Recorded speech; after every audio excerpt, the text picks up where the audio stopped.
This is Truth in Media. I'm Ben Swan. Please take a minute and watch this video right here.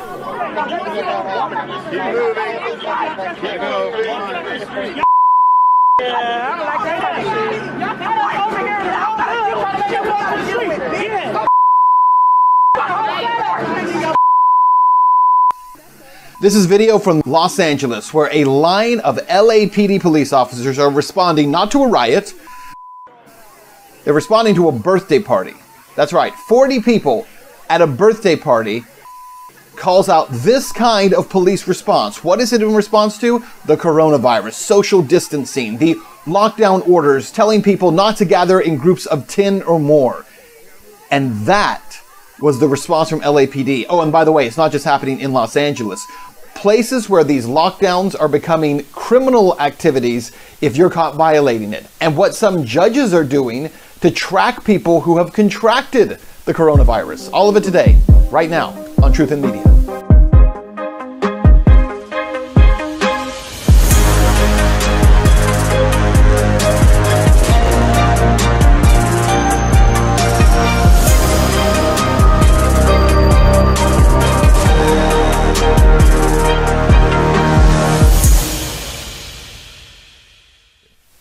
Well, welcome to the show. So today we're taking just a few minutes to talk about some of the places around the country where we are seeing just an incredible response from authorities. I warned you about this a few weeks ago, that we're giving up constitutional rights, not civil liberties. I don't like the term civil liberties when it's used because it indicates that you have liberties to act within a society, whereas our rights, our constitutional and human rights as people recognized under the Constitution are what matters here. The right to liberty, the right to speech, the right to assemble, the right to gather together, the right to protest. We hold those rights in this country, not as rights passed or granted to us by government, rights that protect us from government. And yet here we are in the midst of a so-called pandemic, a pandemic that is crossing the world, as we know. And as a result of that, we're being told none of our rights matter, that none of our rights have any kind of importance. What are we looking at right now? It is Friday, and today, as of today, half of all of humanity, get this, half of all the people living on planet Earth right now are under some form of government lockdown. If you had told us just a few weeks ago this would be happening, I think for most of us, our minds would be blown. 3.9 billion people right now, as of today, are under some kind of a lockdown by a government entity telling them not to leave their home, not to go out unless it's essential. You can't go to work. You can't run your business. You can't make money right now. You have to stay put and stay sheltered in place. Now, I don't want to minimize the coronavirus because for a lot of people, it has been a very serious thing and tens of thousands of people worldwide have died. But let's put it into context. 3.9 billion people right now are locked down because of a virus that has killed 47,000 people worldwide. 3.9 billion locked down because 47,000 people have died. In the United States, every year, over 2 million elderly people die of some kind of natural cause, heart disease, cancer, something that affects their life. Look, it's not to minimize their lives or to say it's not a big deal if people die, but put it into context. Over 2 million older people in America die every single year on a regular basis. And yet when the number of deaths from coronavirus has crossed, what, the number of 5,000, 3,000 people, we shut down the entire society. And more than that, we don't just shut down the society. We are requiring everyone within the society to behave according to all kinds of almost just lunatic orders that are coming from government. Give me even a couple of examples here. I showed you this video off the top, so let's go back to it here. This is video of a birthday party. 40 people were at this birthday party. As you can see from this video, some of them elderly, some of them older people, most of them family of some kind. Now, they didn't gather in a public place. They didn't go marching through town trying to infect people. In fact, they were gathered at a private home. That raises a whole other series of questions.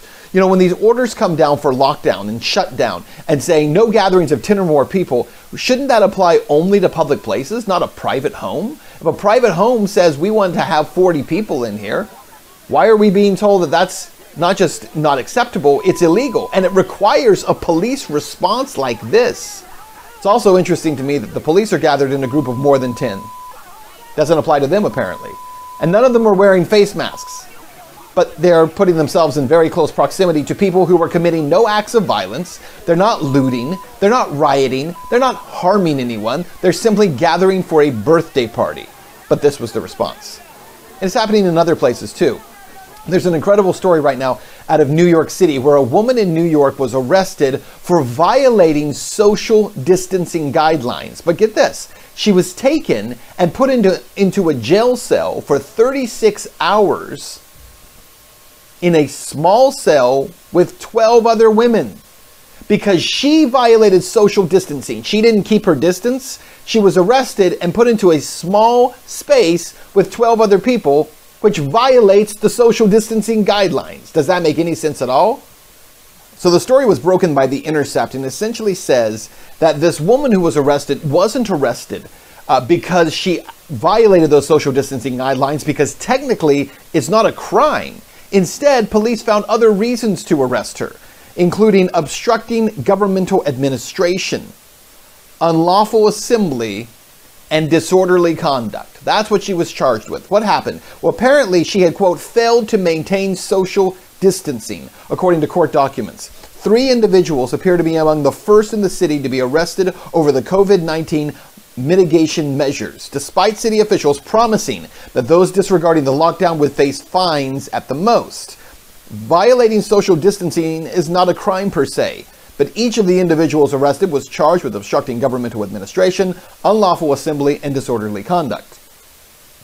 Now, as for those who were arrested, this one woman is a 37-year-old woman. She disputed the facts described in the complaint, telling The Intercept that she had been in a parking lot with her boyfriend, who was arrested, when she saw a group of people nearby dispersing into the street, apparently after police ordered them to do so. The woman, who was not named because the charges against her remain pending, told The Intercept that a large group of officers wearing no masks approached her and her boyfriend and told them it was time to leave, then proceeded to grab her boyfriend before they could do so. The interaction quickly escalated. The officers pepper sprayed 2 people as the crowd gathered to watch what was happening. They actually brought the crowd inside that parking lot once they started bothering me. The woman was then taken to a local precinct and then to central booking, where she shared a cell with 24 other women for the next 36 hours. Only women who already had masks when they were arrested were allowed to keep them. But at one point, an officer went around distributing drops of hand sanitizer to the women held there. They got all of us bunched up in one cell, the woman said. Nobody gave us tissues, regular gel stuff. Once you go in there, they're going to treat you like the scum of the earth.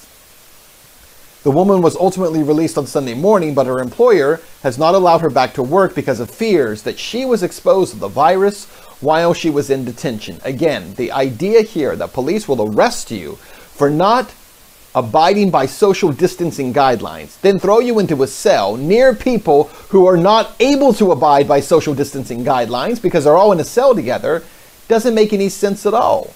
If the idea here is to protect the public, you don't put people together like that. Unless, of course, the object of this exercise is not to protect the public, is to punish those who refuse to comply with the orders that they're being given. One more for you. This one comes from Kentucky, and it's a judge in Kentucky who is actually assigning people who have contracted the COVID-19 virus to wear ankle monitors to track their whereabouts. Look at this. Well, 2 coronavirus patients and a family member have been ordered by circuit judges to isolate and to wear tracking devices after health officials learned they had been in public against medical advice, not against a public order, not against a judge's order or a lawful order. Because a doctor gave them advice not to go into public and they did, they now must wear tracking bracelets so that the government knows exactly where they are at all times. The city's health department submitted a request for the order, which indicated one of the individuals was, quote, walking around, and the other, based on a phone call, was thought to be out of the house. So here you go. So we have a judge in Kentucky who's essentially ordering people to wear ankle monitors and detection devices to know exactly where they are, even though they're not committing a crime. Checking yourself out of a hospital is not a crime. It is not illegal to do so, and yet the people who have done so are being treated as if they are committing crimes. It is not a crime to go out into public Social distancing guidelines are supposed to be just that, social distancing guidelines, not orders. And yet we have people being arrested for violating those. And the advice of people not gathering in groups of 10 or more is supposed to apply, I thought, to public places, not to private homes. And yet we're being told that if people go to a private home and there's more than 10 of you there, that is an illegal activity. Again, I want to remind you that as we sit through this time, as we go through this time, there are at least 60 days ahead of us in terms of having to continue to wait for a lot of these orders to be lifted. What does our future look like at that time? And how many rights are we allowing to be taken away from us during this time? Guys, thanks for watching. We'll have much more in the next couple of days.